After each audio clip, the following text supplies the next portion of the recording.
நம்ம இருக்கிறது ஜெர்மனியில் ஒரு கேட்டில் ஃபார்ம், அதாவது கவு ஃபார்ம் இருக்காங்க. இப்போ அங்கே நிறைய கவுஸ்லாம் இருக்குது. ரொம்ப பியூட்டிஃபுல்லாக இருக்குது எல்லாமே. ஜெர்மன் கவுஸ் எல்லாமே. இதில் வந்து நீங்கள் நம்மளே வந்து நீங்கள் மிஷின் வச்சுருக்காங்க. பால் வேணும்னா அதில் வந்து அதில் பைசா போட்டு நம்மளே எடுத்துக்கலாம். ரொம்ப பியூட்டிஃபுல்லாக இருக்குது. இங்கே எல்லாம் இதெல்லாம் தான் ரொம்ப அழகாக இருக்குது பார்க்கறதுக்கு. வந்து எல்லா யூனிஃபார்ம் ஒரே மாதிரி பார்க்கலாமே. எல்லாமே கரவலாம் வழியாக இருக்குது பாருங்கள் பார்க்கறதுக்கு.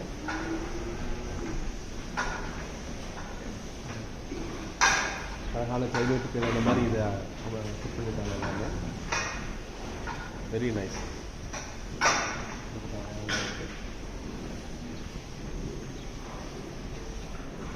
நல்லா பெரிய பெரிய மாடல் இருக்குது. எல்லாம் கிட்டத்தட்ட ஒரு 50-60 லிட்டர்ஸ் கறக்கம் போட்டிருக்கு. அந்த அளவுக்கு பசு எல்லாமே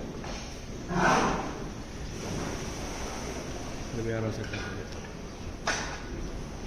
தேங்க்யூ.